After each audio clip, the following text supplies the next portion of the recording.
Welcome to the Field of 68's Best Bets show presented by BetRivers. We are the three-man weave. We are here to guide you through today's slate, talk through some bets. We've had a nice couple of days, fellas. Let's try to keep that momentum going if we can. 7-0 over the last 2 days. You gotta say the record when it's going well, and then hide it when it's not, right? Yeah, That's just don't acknowledge it. Exactly. Yeah, that's transparency, not our forte. No, it is. We'll let you know if we do poorly. We'll make fun of ourselves. All right. So that went well. Thank you, BetRivers. We're here. We're ready to rock, ready to talk games. But first, guys, any takeaways from last night? Kind of a wild night of games, a couple ugly ones, a couple really, really ugly ones. Kai, what'd you see out there? Well, Jim, I attended the DePaul Duquesne game in person.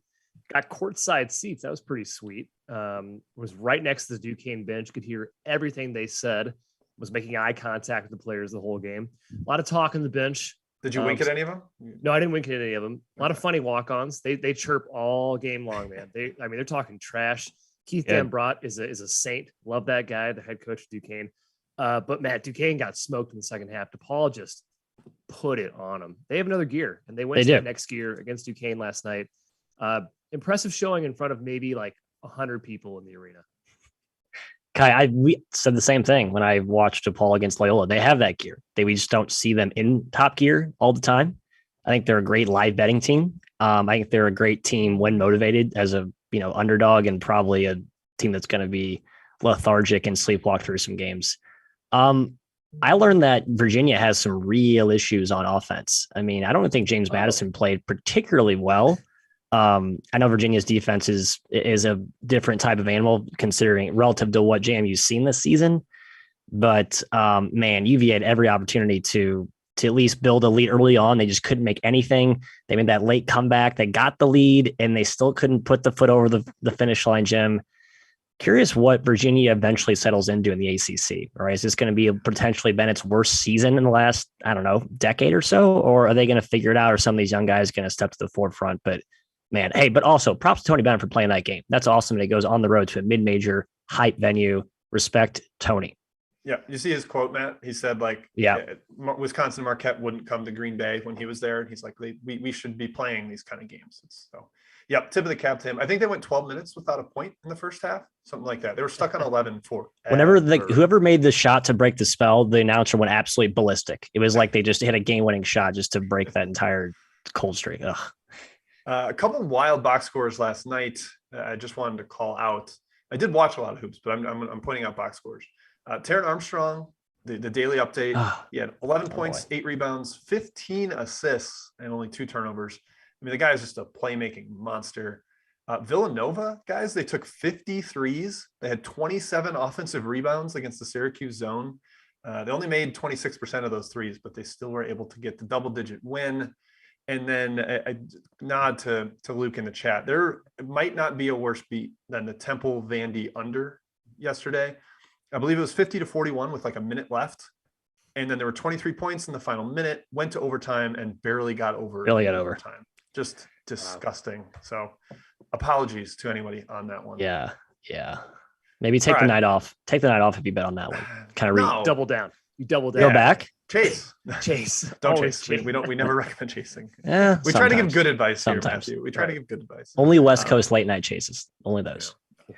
All right, let's talk tonight's slate. Let's get into it. And we are starting with an old Big East battle, or kind of like somewhat of a Big East. It wasn't always Big East, but we've got Connecticut headed to West Virginia. West Virginia, slight favorite here. They've taken a little bit of money, mainly because, Matt, there are big injury issues on especially the UConn side, but sneakily on the West Virginia side as well. We know Sonogo and Tyrese Martin are out for UConn. Sean McNeil, a game time. I think UConn's physicality will travel, and West Virginia has actually had some issues with that this year with this roster. Which shorthanded team are you leaning towards here? I mean, I think we have to admit that UConn's the more shorthanded. Down Sonogo and Tyrese Martin, you would argue those are 2 of their 4 most valuable players, maybe 2 of their top 3, especially Sonogo, he's the microcosm of the entire interior-minded physical identity that UConn has this season. What West Virginia used to have, but this year, Jim, as you mentioned, it's a little more wingy, a little more guard-driven, shot-making reliant. They have some athletes up front, but I think Sonogo could really put the hurt on inside if he was playing.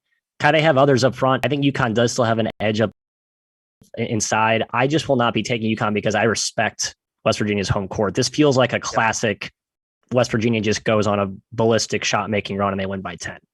Definitely respect the home court of West Virginia, Matthew. And they need this win. They're at large hopes. I mean, has plenty of chances in the Big 12, of course, but just one win against Clemson is really what's on the resume right now with the loss to Marquette. They have 2 more chances at UAB, at Arkansas. So they got to take care of business here at home because neither of those games are gimmies by any means. Key question against West Virginia for UConn: can you handle their pressure? We're seeing Virginia a little bit come back here, second in the country in turnover rate. I think UConn's guards are pretty steady, Jim. I'm just not sure I'm quite confident that UConn is super good yet, especially without Sanogo. Their 2 big wins were in overtime. And you could argue they should have lost both those games. So I'm kind of leaning towards West Virginia here. And the home court is the main reason why. Yeah, same lean as well. Problem is McNeil is big for that potential shot making blitz that Matt mentioned. When he and Sherman are both on, you can't really stop West Virginia, but if he's not out there, that makes it a little tougher for them to score. But no interior presence or less of an interior presence for UConn might open up the basket. This one's tough to get a read on. I would probably wait to see what McNeil's status is. If he's in, then laying 2.5 or 3, I might be interested. But without him, I'm probably going to pump the brakes and wait and see. All right, let's keep on moving down. Matt, your alma mater is headed to my boyhood squad, Indiana at Wisconsin. I don't know if the term House of Horrors is even strong enough here. It's too timid. Not. It's not scary enough to describe the. Yeah, just say the stat. Yeah, it's going to close my ears. Absolute murder. Indiana is 1-19 in their last 20 trips to Madison. That is as bad as it gets. They just do not win in Madison at the Kohl Center. Kai, the spread has ticked up a little in Wisconsin's favor, perhaps because of that historical edge. Probably. But this is a new regime for Indiana. This is a new team. They've got a star. Can they erase some of those demons headed on the road here? Yeah, and it touched 5 in some places, and I think that's enough for an Indiana lean at least. But Wisconsin, you can't really argue with the money here. Their resume is awesome. Like A&M, Houston, St. Mary's on a neutral, Georgia Tech on the road, Marquette. These are really good wins.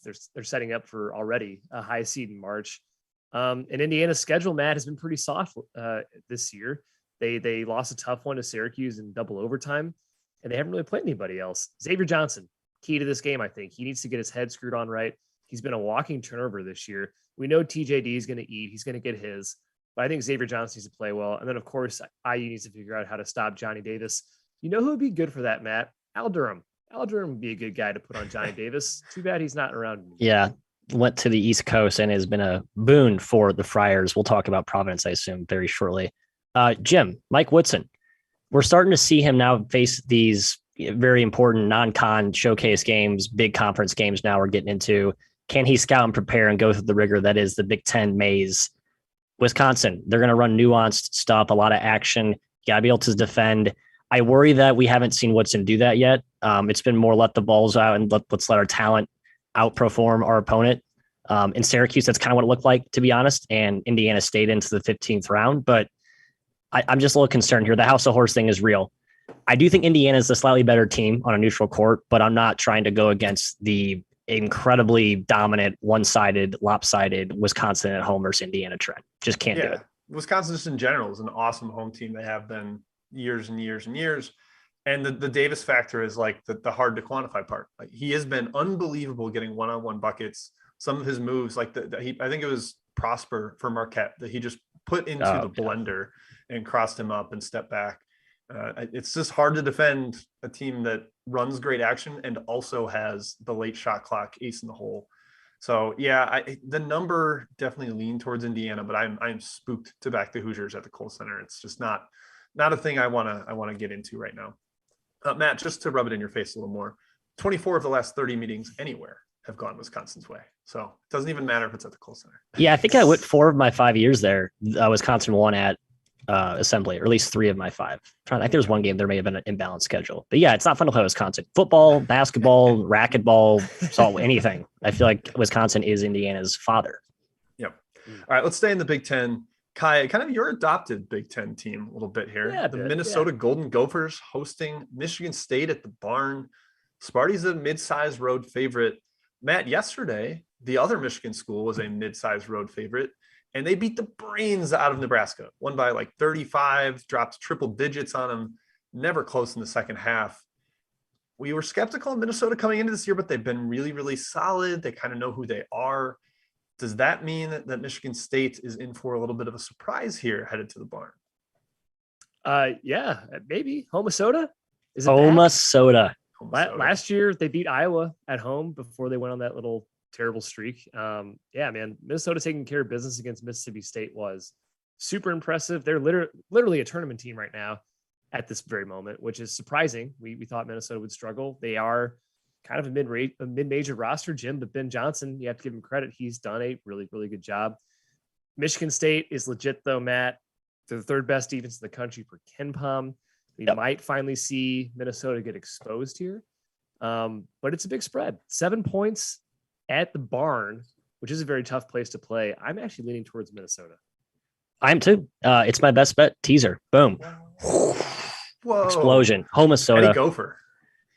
Kai, the barn is where this game is held. You've been there. It is a weird place to play. It is. And Michigan State obviously has played there before, but it's just to open your conference action going to that venue, especially against an undefeated Minnesota team, first year head coach. They just beat Mississippi State on the road.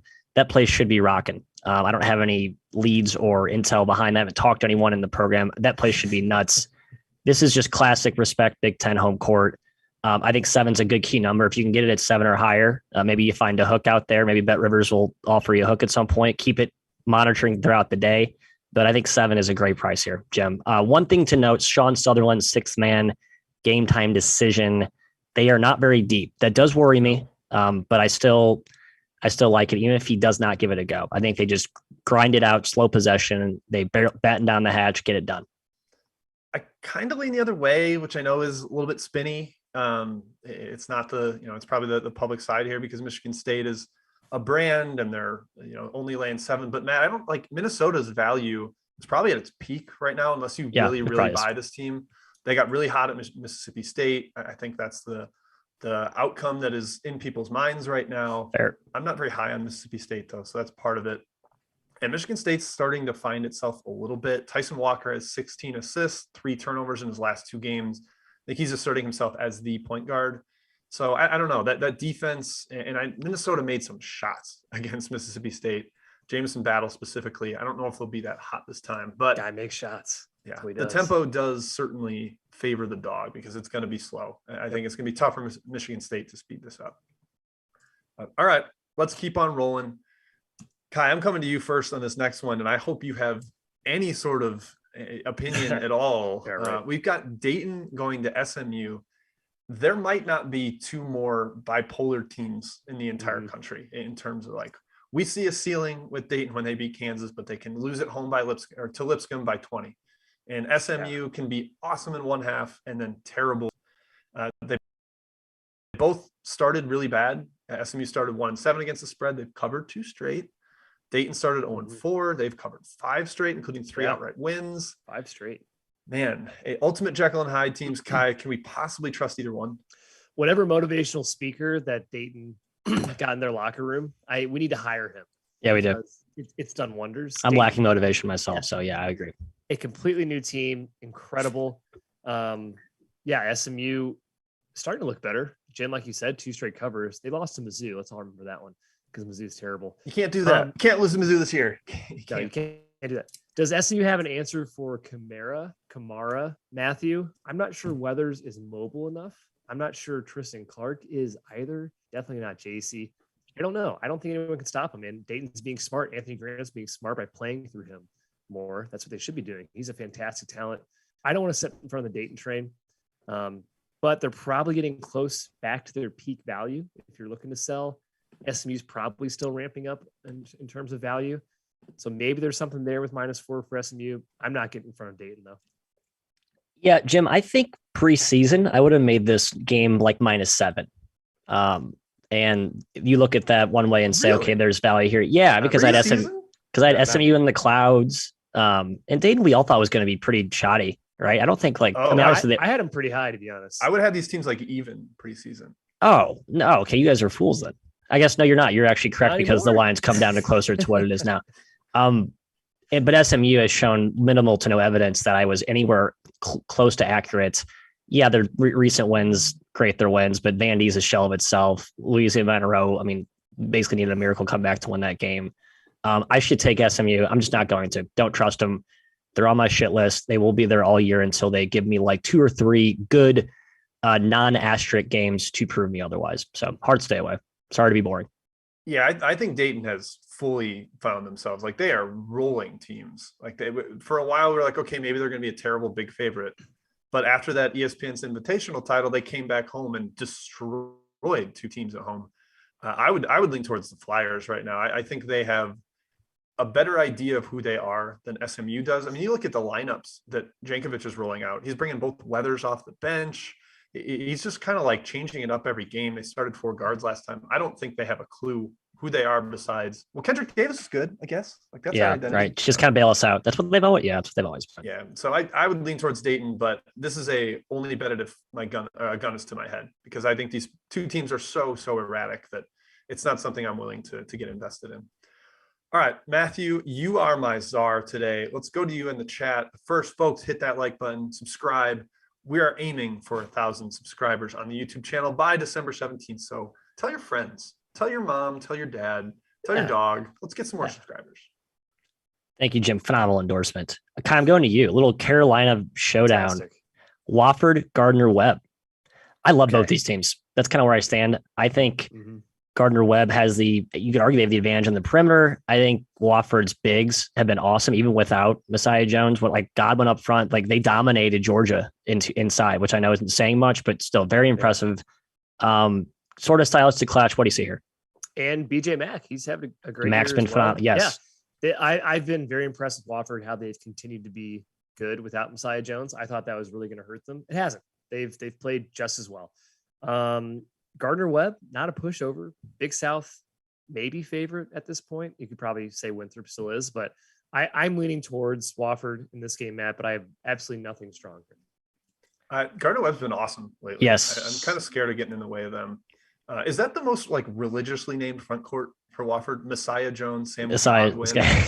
That's very good. I would probably lean towards G-Webb, but I made it about what it is. All right, we're going to get 3 extras here pretty quickly, and then I got a couple more mains that just popped in the chat. Jim, Peanut Butter versus the Red Wolves. That is Arkansas Pine Bluff versus Arkansas State, little in-state showdown. There's a corollary here to another matchup tonight, which I want to hit on later, Samford at Alabama State. But before I get there, Arkansas Peanut Butter, Arkansas State. Do the Red Wolves blow them out, or does the SWAC daddies have a chance to compete? Peanut Butter's terrible. They are bad. I have a hesitance to trust them. Arkansas State's talent level is head and shoulders above Peanut Butter, but I don't fully trust Bellato to weaponize it. O'Meara gets in foul trouble quite a bit, so you're kind of prone to that happening. I would probably lean towards the Red Wolves. I just not quite ready to fully trust them as a road favorite yet, Matt. Yeah, I guess my point was with Arkansas State and Samford, they're both going to SWAC schools on the road. I don't know. In one hand, too, right? Samford's in Alabama. Yeah, in same state. So in-state road, you could argue the road travel is marginalized, but you could also argue these SWAC teams are back home for the first time in God knows how long. Maybe they get up for like a first one we're playing in front of their own friendly confines. Weird dynamics there. Kai, I'm going to you for New York tilt. Stony Brook, Hofstra. Hofstra has been amazing. Completely rebranded their defense. They're actually guarding this year. Jalen Ray, who is supposed to be their undisputed alpha, is just one of like a triumvirate there in the perimeter. It's a really good team. And I should take Stony, but I'm just too scared of Hofstra right now. So I'm staying away. And Stony is another one of those teams I can't figure out. They're back on track. They blew out American. Everyone's doing that apparently. Then they lost by 30 to Wagner. And Alani is still out of the lineup. He should be their best player. I'm not sure he really played like that when he was actually in the lineup. Jaleel Jenkins is back for Stony Brook. You have to like that. I think he came off the bench last game. He's probably fully back in the lineup now. The spread seems high from where we thought of these two teams preseason. Stony Brook was getting votes over Vermont to win the America East. People thought they're going to be really good. That's probably a bridge too far in our opinion. But Hofstra's been a wrecking ball. I would not set in front of Hofstra right now. Hofstra's fully healthy now too. They got Iola, the big man, back. Yes. I think the Pride are potentially the CAA favorite. I mean, there's like 5 CAA teams you could call favorite. So Hofstra is like overachieved, but it's not fluky. I think they can go even higher. I'm with Jim. Bonnie's Loyola, Jimbo. I don't have a lot profound to say. Sounds like Kyle Lofton's not playing. Doesn't matter against a not very good Loyola Maryland team. He's officially out, and I think that's why the line has come down, and I don't think it really needs to. I think against like really good competition, he matters a lot. Against Loyola Maryland, he probably matters a lot less. I think Bonnie's, if they care, can roll them. They've got a really good home court, especially with the lower number. I'd be much more interested in the Bonnies than trying to back the Greyhounds on the road.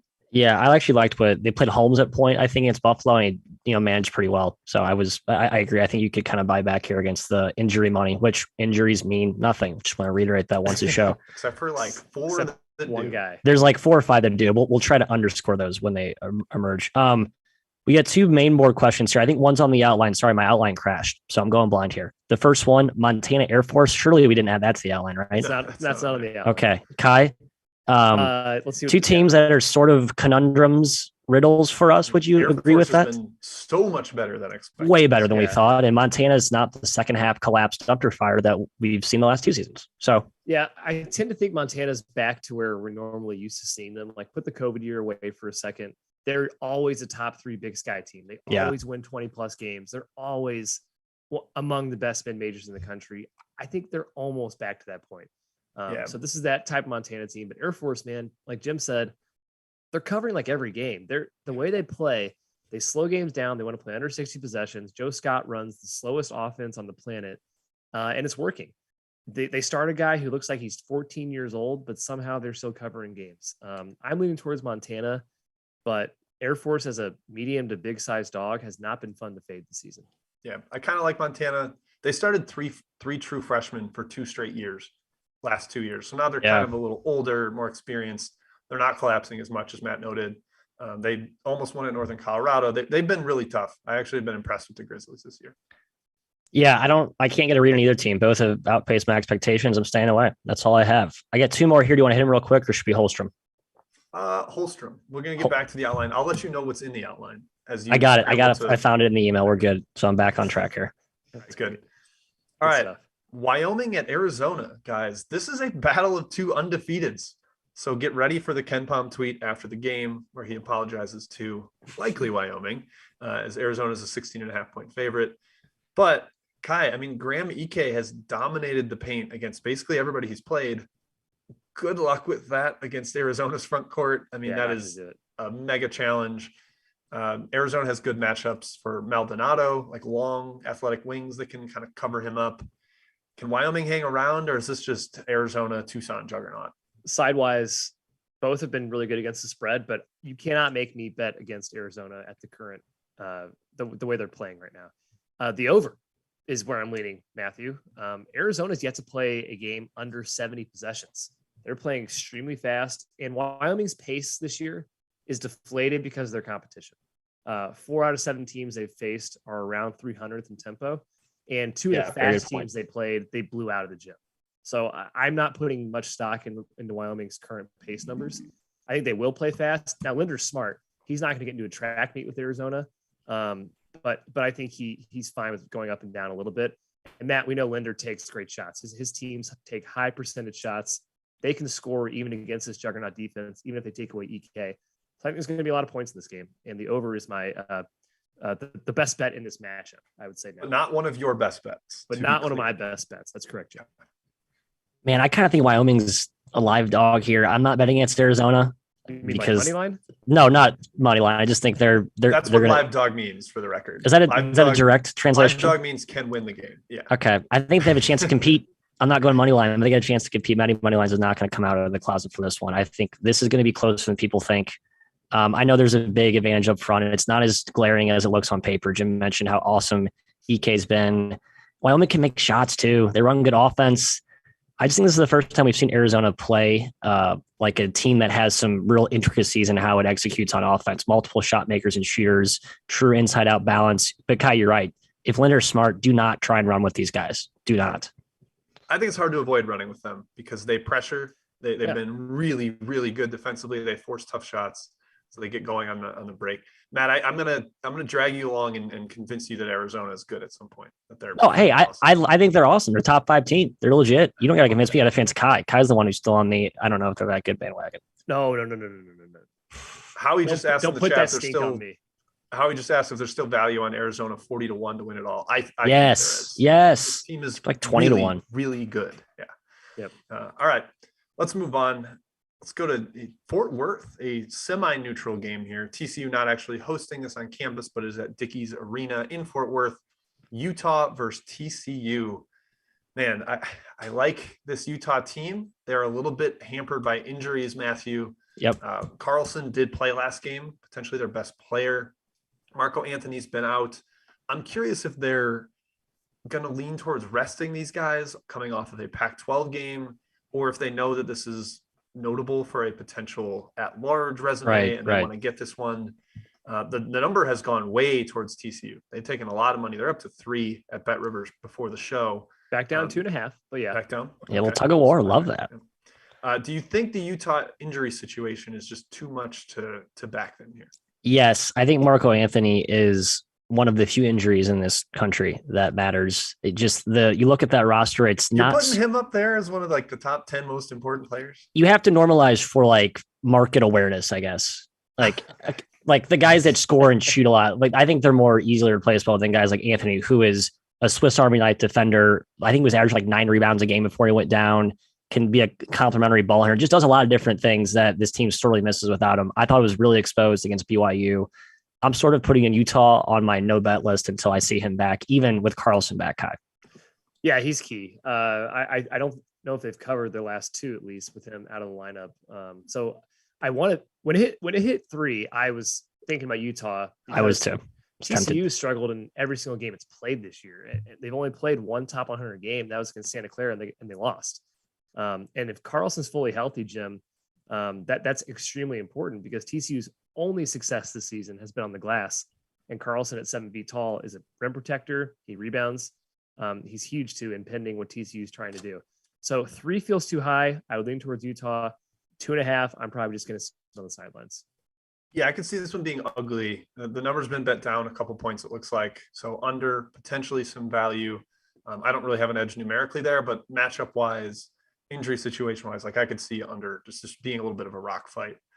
All right, let's keep going. Last one on the outline. No, 2 more. We got 2 more on the outline before we get to chat again. We got Marquette heading on the road to Kansas State. The Golden Eagles have taken some money here. It was a round 3, bet down to like 1.5 before the show. Matt, Nigel Pack, your boy for K-State, missed the win at Wichita State. His status is huge. I believe it's a concussion that he's coming off of. So that's always a little bit dicey for how long the recovery is on those. Meanwhile, Marquette also off a rivalry game, but they got worked by Wisconsin. Do you think they bounce back on the road here in Manhattan? Yeah, it's a tricky spot for Marquette. Like this will be a really good crowd. There's a full and then some home for K-State. But Jim, back to Nigel Pack, one of my favorite players. But again, folks, let's all say it together. Injuries don't matter. And especially if Marquise Knoll, a guy who has done one of the biggest about faces in college basketball, from being a locker room cancer at Little Rock to being a key catalyst in this backcourt for K-State, now amplified as he's come to the forefront in Pack's absence, was great last game. I'm not knocking anything for Pack's absence. I'm going to assume Knoll's going to keep it cruising. Call me short-sighted, call me foolish, whatever. Even with all that, Kai, I still kind of like Marquette. Yeah, I think Pack plays. I'm seeing like hints that he's going to give it a go. I would knock for Pack. I think he's important. Last game notwithstanding. The key for me here is dog and favorite. Marquette as a dog is good. They have 3 outright wins as a dog. K-State as a favorite is not good. They're 2-2 as a favorite, and those 4 games are Omaha, North Dakota, Florida A&M, and Albany. That's not a good resume. So K-State is a favorite, Jim. I hate it. 1.5 gotten a little bit too low here. Marquette, by the way, beat K-State at K-State 2 years ago by 8 points. So maybe there's an angle there for K-State if you're looking for a revenge spot. Yeah, you could argue. I mean, this is a different favorite situation than laying 15 to 25 or whatever. So careful with that. But Matt, you're getting razzed in the chat for not knowing what a live dog was. Am I really? I'm laughing. Whatever. Forget him. I'll deal with him later. Yeah, I liked Marquette, especially at the 3, maybe even down to 2. I wouldn't do the plus 1.5 though. If you really like Marquette, maybe money line. But the whole thing with Marquette is I like them as a dog. I like when they feel disrespected and they get in there and they get real competitive. Kolek fires him up with his scrappy underdog mentality. So I'm staying away where it's at right now, unfortunately. Gotta handle pressure, Marquette. That's the key. Handle the pressure. KU's Both guards teams. will be fine. Yeah, it's true. It goes both ways, I suppose. Yeah, but this could be sloppy. Got a little bit up and down with the tempo Marquette plays at, but sloppy. All right. Last one on the outline, a rivalry game in Utah. Utah State headed to BYU. Obviously not a ton of travel here, but I still think you got to give a bunch for home court because that BYU crowd is crazy. They're going to be rabid for this one. BYU missing their bigs, Richard Harward and Gavin Baxter, potentially both out for the year. We know Baxter is out for the year. Harward is dealing with a heart issue. Gideon George has also missed a couple with illness, non-COVID illness. This line has crashed down. People are all over Utah State in a rivalry spot here, Kai. Does BYU run away with this one, or has the spread come too far down? No, I think it's proper. Beehive State rivalry, by the way, Jim. Utah is called the Beehive State. Beehive State. I had to look that up. Interesting. Yeah, my first reaction was spread's too high. It was around 8 or something like that. Properly bet down to around 6. That's probably where it should be. Matt, it's a big day for Justin Bean. I think he's going to go off. Obviously, without BYU, two of BYU's better big men, Caleb Miller still on that front court. That's going to be a problem against Bean. And Gideon George, his status is pretty large as well. BYU starting to really lack bodies, and he's one of the very few guys that's actually athletic and brings good size in the wing to this team, George. So crowd is nuts, Matt, but I think Utah State sticks around. They're too well coached, they're too scrappy. And maybe that BYU, that loss to Utah Valley is sticking with them still in their mind. Yeah, I'm looking at the total. It's been bet up 5 points. Sounds like some folks expect some scoring. You wonder if BYU is going to just start playing a little more in transition, trying to get easy offense because they don't have those 2 key bigs inside to help balance the inside out half court attack. And Utah State will run with ease. Maybe the juice of this semi rivalry comes out and both teams get up and down. So I guess I like the early money there. It's just gotten too high. I don't want to bet over 141. And Jim, in terms of the spread, I think 6 is about right given the injuries. And maybe it comes down to 5. Maybe you can get Q1 with BYU, but I don't know. I think Harward and Baxter are injuries that actually matter. 2 more to the very short list. Did you say semi-rivalry? I think every school in Utah hates every other school in Utah. I know. It's like Dixie State and Weber and Southern Utah. I guess they're all just huge rivalries. Utah Valley just knocked out BYU, and it was like their season. It was a Super Bowl win for them. So it's a massive rivalry. Oh, Jim, breaking. How about this? Marco Anthony has a chance to play tonight.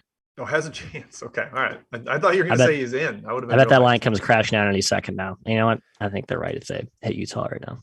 So, yeah, we'll see. There you go. All right. That is it for the outline. Let's get back into the chat, Matt. I know the questions have been flowing in. I lost chat access for a second, but I'm back in. I see mine stopped updating. I'm really disappointed. Yeah, mine did too, Jim. I didn't see the razzes about me not knowing what a live dog is. Wow. I was kind of I was trying to read those. I'm in charge of chat and the host. Jim, I got 3. Do you want to fill in my gaps? Yeah, hit us with the 3 and I'll see what else is in there. Big one, actually 2 pretty big ones on the slate tonight that we don't have in the outline. Non-con, first Buffalo, Western Kentucky. Kai, our tops. I know you're rolling with me on this one. I know there's personnel question marks. Josh Hamilton, COVID protocol. Will he be done with that? Josh Anderson. Jarius Hamilton is the other key big. He's been like probably their best player this year. Had some back issues, tried to gut it out last game, ended up not playing. I'm betting one of them plays tonight. I just need one of those guys in the lineup, and I feel really good about getting Western Kentucky as essentially a pick 'em at home. Yeah, I mean, I liked it a lot. They were +3. We got hammered. Even with the injuries, I think they can hang around as a dog, right? We love Western Kentucky as a dog. At 1, I don't know, man. If both those guys are out, Buffalo's way better. But look at Buffalo against a Kyle Lofton, Sans Kyle Lofton against St. Bonaventure. They didn't cover in that game. Maybe Western Kentucky has the horses to win this outright, even without those guys. They got the horses. They got them. I'm a Buff boy there. I'm anti. Yeah, Jim's against us in that one. Yep. Fool. Hey, Jim, you can get this one right since you missed the last one. Philly 5, Penn, St. Joseph's. I know we're not St. Joe's guys. I know we're big Penn boys. Is that as simple as this equation is? Not really, because Penn's got so many injury issues. Clark Slackard, I believe, is in COVID protocol.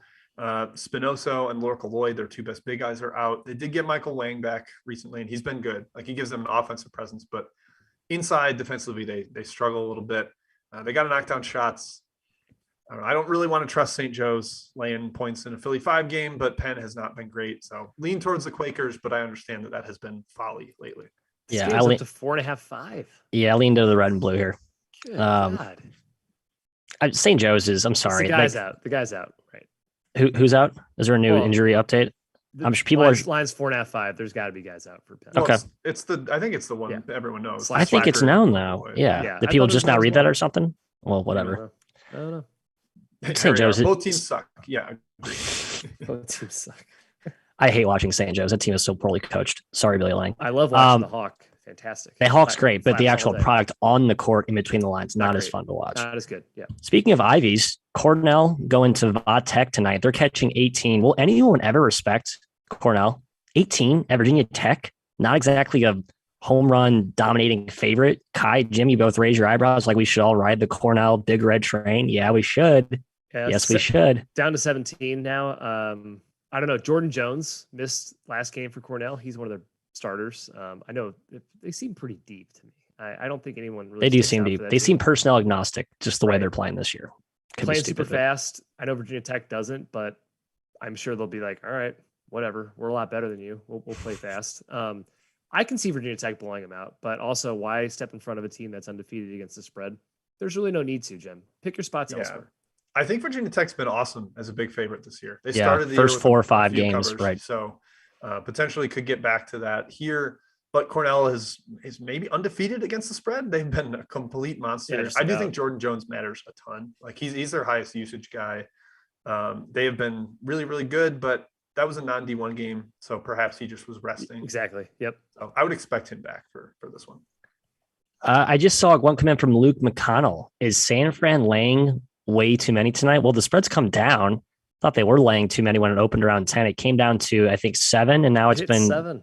Now it's been back up. I'm trying to refresh my page here. Back up to 9. Yeah, I think it's settled. We're at a sharper line. So tough for me to give a strong take given the current price, Jim. But anything you got here? Closer to a Don's bet for me right now.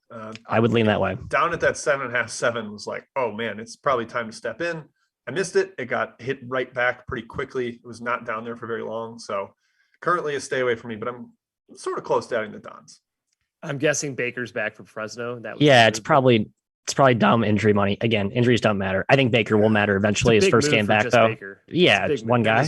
His first game, and their pecking order has always been kind of a confusing thing, and they seem to have had it settled. And now with him back, that might mess things up a little bit.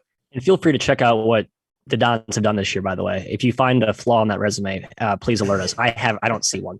I really don't. They're 9-0, and they've played like pretty much every good game. Jim, that's all I got. Did I miss anything? There are like 8 games, so definitely the chat not refreshing for you. I just tried to tough. Right. Come on, you. Hey, we're on the same boat, Matt. We're going quick hitter. Kai, you're getting first here from Austin Rayleigh. Seattle at UNLV. Okay. Technically not at. This is at the Mandalay Bay Arena Michelob Ultra, where the Maui Invitational is held. But there is still a little bit of travel there for Seattle. I thought the spread went up. It's now 4.5, so back down to basically the opener. I'm leaning UNLV, man, but I'm about to give up on the Rebels. They just haven't been as good as I was hoping. I don't think Seattle's very good, so I think this is a short enough spread to like the Rebels tonight. I like Seattle. I think they're good. At 4.5. I know. I think the spread's too low, but it just in a vacuum, I like the Seattle team. I think it's a nice ball club. Well, you're on a best bets show, so you got to make sure you're not giving takes in a vacuum when we're talking about a match. Oh, yeah, true. Context does matter, unfortunately. I think the UNLV are bust if you're trying to play a side. Yeah, and if UNLV does not cover here, I think they are fully bust this year, and it's unfortunate. Territory. I don't really like. That's a nice little roster. Tyson, Trammell. They've played. Nettles is back. Grigsby, Riley Grigsby, the all first team, all name team, baby. They're good. They got talent. The names are good. The results are not. Questionable. We're moving on. Matt Winnick. Matt, you're getting this one. Yep. Chattanooga and Asheville. He mentioned this was a blowout a couple weeks ago, and now it's only an 8-point spread. We don't have Claiborne back yet for Asheville. Why is this not a blowout this time? Anecdotally, I think when you get a rematch situation of a blowout, it's never a blowout in the second game. Could be dead wrong. Check the data on that. I kind of lead Asheville, but I'm not enough to bet it because Nuga's been great. They've been great. All right, Kai, you get the Texas schools. UT Rio Grande Valley headed to Texas A&M Corpus Christi. There are injury concerns galore. Yeah, stay away. Here. Personnel availability. Miles Smith and San Antonio Brinson for Corpus. Merrick Nelson was out last game for Rio Grande Valley, and Jeff Ottier debuted, their big shot blocker. This is very much like I can't figure these two out. What about you? I'm staying away. I guess I'm leaning towards Rio Grande at 3.5, just because I'm not sure Corpus Christi should be favored by that against anyone. Staying clear away. If you're betting this game, congrats, you're just like us. But I'm staying away. Oh, you're worse than us. All right, you each get a Big Ten home favorite. Matt, you're getting Wagner at Penn State. You're Micah Shrewsbury boys. Wagner has been a mega machine this year. Are you getting in the way of that? No, especially I'm going to pretty much be on the sidelines of Penn State until they get Greg Lee back and Giovanni Williams. Am I getting that name correct? I think there's two. Yeah, they've had good efforts without those dudes. I think Lee does matter. They're pretty soft up front. They need a secondary big. And Wagner's awesome, Kai. Yep. Wagner is awesome. All right, Kai, you get Ohio State. They are hosting Towson, another semi-wagon lately. Cam Holden, sneakily been maybe the best player in the CAA, close to it. Do they cover at the Buckeyes? They've been extremely good this year, better than I expected. But the way they play, the Pat Scary ball, I don't think it works against Ohio State. I think Ohio State just buttons that right up. A.J. Liddell goes off. 15 points is a lot. I'd lean Ohio State, but no bet for me. I lean Bucks too. I agree. I lean Towson. I think it's a tough spot for Ohio State. It's the Duke win, then a big conference road win, and now they go to this weird non-conference spot against a team that. How do you get hype about Towson? So lean towards the Tigers, but again, the numbers probably about where we guys, it's Towson. We got to get up for this one. It's Towson. Come on. They don't suck. That's a good key factor. They don't suck. All right. I want to give this question to both of you. So just a yes or no. That's all you need here. On the same time, Kai. On the count of three. Jim, what is it? Do we auto fade Central Michigan? They're at Youngstown. Spread's been bet up. On three. 1, 2, 3. Yes. Split decision. It's too bad. They're so bad. Not one game has been anywhere close to competitive. I don't understand what Tony Barbie's doing there. What's happening? I'm not laying 12 points with Youngstown against anybody. Yeah, I agree. The spread's too high. Fine. I lied. I'll say no too. I'll say no. Change my answer. Sorry. Yeah, that is a huge spread for Youngstown as a favorite. But Central Michigan has done nothing to warrant betting on them, trusting them with your dollars. So, and be careful there. Last one, Kai. Bryant at New Hampshire. Khalil's asking about this one. Bryant's it's New Hampshire at Bryant. Yep. Yeah, Bryant's home. Wow. Spread's gotten high. 3.5. Yes, it has. At BetRivers. I loved Bryant at the opener, but do not take New Hampshire lightly. Daddy is for Daddy. Bryant has not been good. I tend to think, though, this is where Bryant kind of turns it around. They're playing a team that's at their weight class finally. I think they can win this game. I was kind of hoping to climb a little higher. I think by 4 or 5, whatever. I was hoping to climb a little higher. Maybe I'd come back in on the Daddy. Let's talk about Nick Guadarrama. For those of you who don't know, we're talking about just the fun YMCA rec glorified legend type player who's a stud for New Hampshire. Jim, but nothing profound at 3.5. Big tempo battle. So if you think one of them controls it, New Hampshire wants to keep it slow. Keep an eye out there. And one more before we get to best bets. Lake Show Magazine, VCU game under 124.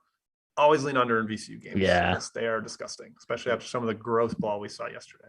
It's been bet up 123, 124. Look out, overs, according to some. No, I don't. All right, Kai, you're leading off with best bets. There's a couple games we haven't gotten to, so let them know what you got. All right, let me find the current spread for you guys. My best bet's Western Carolina, and it's +3. Someone out there knows something I don't know, so be careful with this game. I don't know why it's gone. It slipped 4 points from the opener in favor of Western Carolina to Tennessee Tech.